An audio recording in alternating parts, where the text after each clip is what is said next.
the Philadelphia 76ers select Jerry Stackhouse. It's basketball heaven. Kinston is basketball heaven. With the second pick in the 2016 NBA draft. Kinston, North Carolina, a tiny town that has a big impact on the game of basketball. It's called tradition. If I hear there's a player in Kinston, I'm going to go there quicker than I would go to New York City for sure. This is the story of the players, the gyms, and why this place has become a basketball town.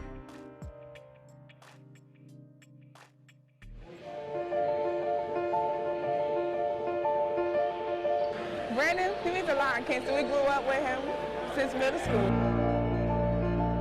He's about to go to the NBA. It's amazing, you know, the support that he has in the community, and we're just very proud of him. Here's Adam Silver. With the second pick in the 2016 NBA draft, the Los Angeles Lakers select Brandon Ingram.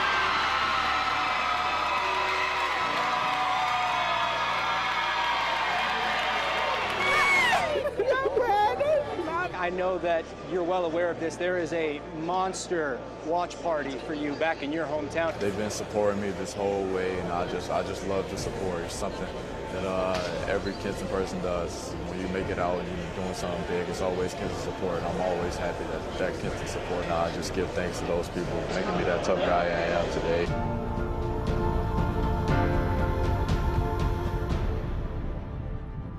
Kinston, North Carolina has a population of just under 22,000, and somehow Brandon Ingram is the 8th player who calls this city home to be drafted or play in the NBA. 7 of those players went to Kinston High School, meaning over the last 50 years, 1 out of every 100 Viking players has made it to the league.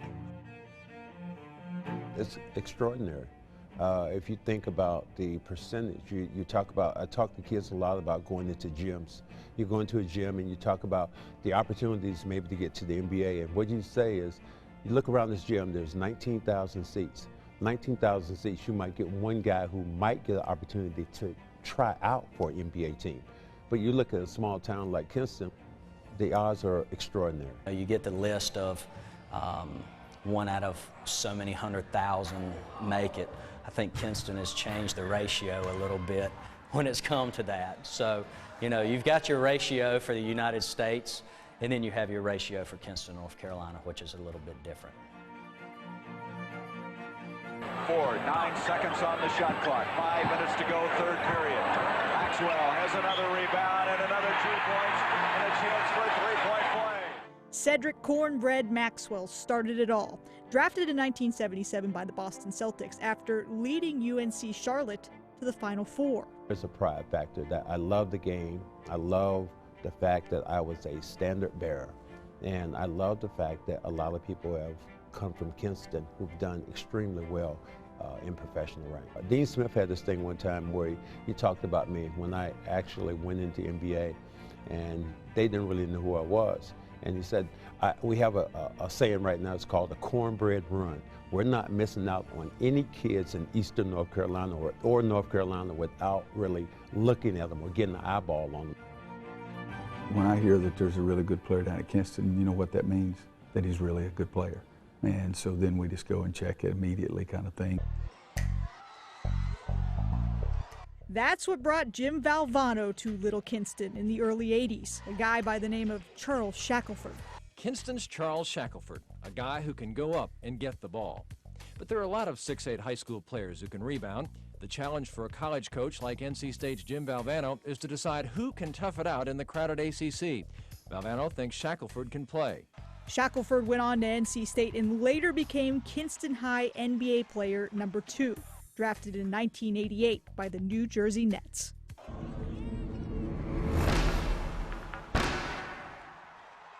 Not a lot of people geographically had heard of Kinston, but Jerry put Kinston on the map. A young Jerry Stackhouse came on the scene in the early 90s, a human highlight machine who started drawing crowds. It almost took on a life of its own, and we were just playing hard and playing and doing what we've been doing, you know, all of our lives pretty much. And then, you know, next thing you know, they hear about, you know, this kid in Kinston and, you know, people coming from all over. Dean Smith heard, and Stackhouse made his way to Chapel Hill. And I just remember every ESPN game that Dick Vitale called. He said, look, y'all watch out for this kid.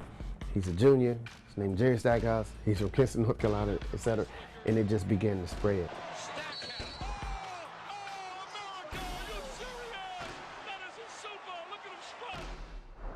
Sometimes you get that hard-nosed kid that's a rim attacker that's mean, and you can just tell it he's got the it factor, which was Jerry, who I played against him in high school, and he's a hard-nosed player. You knew that one day he was going to be something special. I hated everybody, you know, when I was coming up. You were a competitor. I was the ultimate competitor, I think. You know, I think that's one of the biggest compliments that I've ever gotten. You know, it was from Dean Smith. I was reading a book, and he was like the two biggest competitors that he's ever coached was myself and Michael Jordan. You know, and I don't need any more accolades than that. With the third pick in the 1995 NBA draft, the Philadelphia 76ers select Jerry Stackhouse from the University of North Carolina. Jerry has set that example of being proud of where you're from, being, you know, proud of being from Kinston, and he loves wearing Kinston gear. Jerry Stackhouse was a person that actually showed me from a small town that you can make it to the NBA. So I think I took a lot of his guidance, and I think he was some of the reasons that I actually stuck with the game to be able to make it out of Kinston. Reggie Bullock grew up watching Stackhouse become a legend, and he decided to follow the same path. After 2 state titles at Kinston High, he left for UNC to play for Roy Williams. I was from an area, you know, it's pretty much everything is faced against you. It's a lot of adversity, but I pulled through. I stayed with my craft that I had. I had a lot of guidance around here. Everybody knew that I played basketball, knew that I wanted to make it out of Kinston. With the 25th pick in the 2013 NBA draft, the Los Angeles Clippers select Reggie Bullock from the University of North Carolina.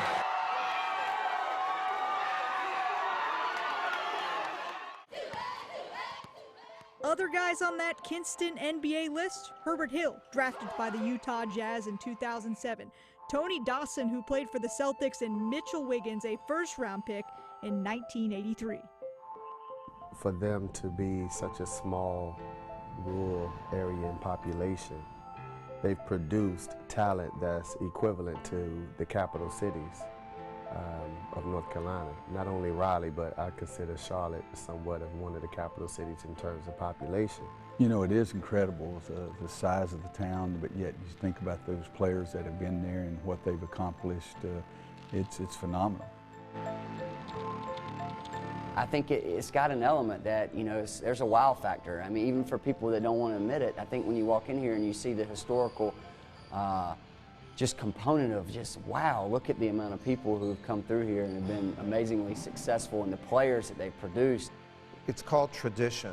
A lot of times people think of tradition with a school or whatever, but the Kinston community has a tradition of loving the game and producing really good basketball players. The big question is, why is this happening? How has Little Kinston become a basketball powerhouse? I think it's just the way people grow up here.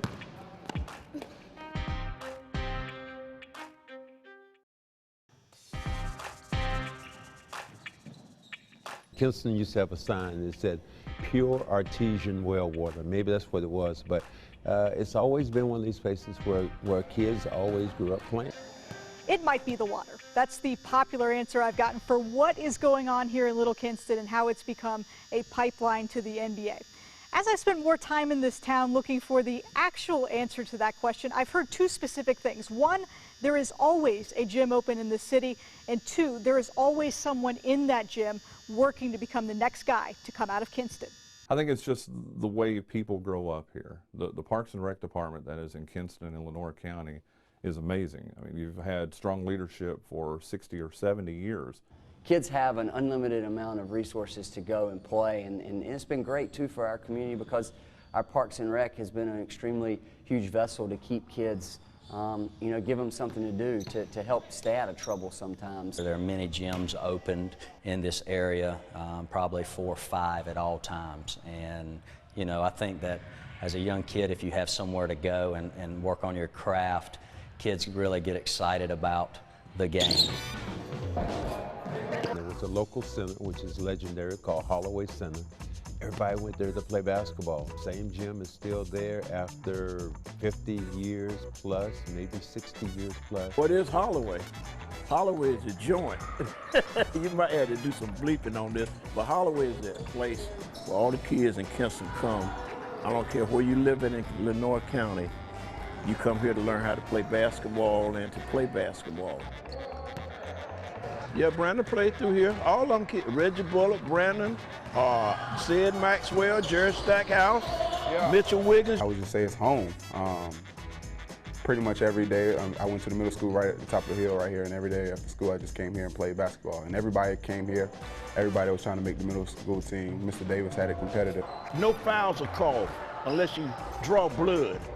You know, I had to break up some fights every now and then, but no fouls are called. Pretty much played 4-on-4 half court, and the games would, if you wouldn't win, you wouldn't play for like another 3-4 games. So the idea was like to try to stack your team, try to have the best team, so you play all day. And we took those conversations back to middle school. And if you lose, that's where you end up at. See, look, see, they done lost. They gotta wait now to their turn. And you don't want to lose, because if you lose, you don't get a chance to play too much more. You always played at the small end with the little boys, and then you had to advance to the bigger kids. And it was like the most thrilling thing. You know, I played in 2 world championships, been the MVP in the playoffs, and I don't think I've had a bigger thrill than going to the big boys in Kinston and actually playing with the big boys for the first time. This is what built me. This is what's going to continue to build Kinston, to have this basketball legacy to spread throughout the state of North Carolina. Brandon Ingram spent just 1 season at Duke. He learned the game here at the Martin C. Freeman Gym, a center run by his father, Donald. This is where he grew up at. This is where he worked out at. He got a lot of basketball here, starting from a young age, 4 years old. Just being in that city, I know that you can get into things easy. So just having accessibility to that gym, my dad Rex Gym, I think it helped me a lot just going in hours of the day. Brandon is ahead of his peers, and I think that came about because of what he did in Kinston. You know, his dad ran a little recreation center there that he and his son would, after it was closed, would play till midnight or whatever and work on their game. And it's really a beautiful story of a community, a family, and a youngster's commitment to follow their love and passion of the game. The story didn't end when Brandon became the 2nd pick of the draft. Less than 2 weeks after he put on the Lakers hat for the first time, he was back in Kinston at the high school, working out with who else? Jerry Stackhouse, generations united by the game. That's what got us here, you know what I'm saying? We're not going to sit around and talk shop, you know, we need to get in the gym and get better, you know what I mean? As soon as I came home, I was like, man, where you at?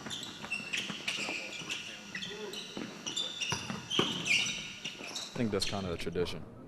Just going back, being in the gym with him, even being in the gym with Reggie, or just being in the gym with coaches. We have a lot of guys that come back and show up at different times. The summers, you know, just popping in when they've got a gap here and there. And so, yeah, I mean, it's not uncommon to see, you know, guys come back and step in. And we've really been spoiled here in this area with great athletes. But you can see the kids light up, and you can see them go out there and pick up the pace a little bit if Reggie or Jerry walks into a gym, or, you know, even if Brandon comes in. I mean, these kids really just, you know, they take it to another gear, another level. I think a lot of the poorer kids, they stay in the gym, they work all the time because they want to one day be Jerry Stackhouse, or they want to one day be Cedric Maxwell or Reggie Bullock or now Brandon Ingram. Well, that's it. I mean, you identify in that way that you say there's another side, there's a way to, you know, advance yourself economically. emotionally. I had the blueprint. I know what to do.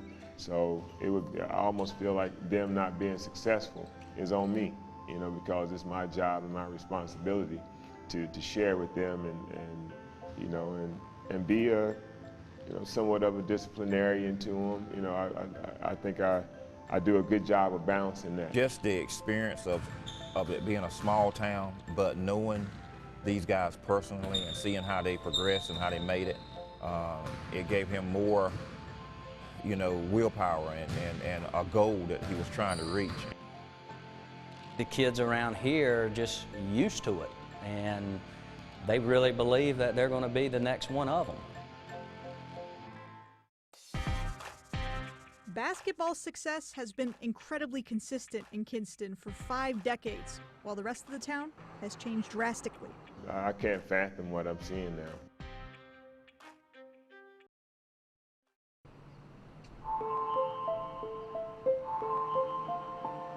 The younger generation, they don't know exactly how busy Kinston was. Kinston at one point was just as busy as Greenville, North Carolina. You know, the traffic, the shopping centers. Queen Street is the center of Kinston.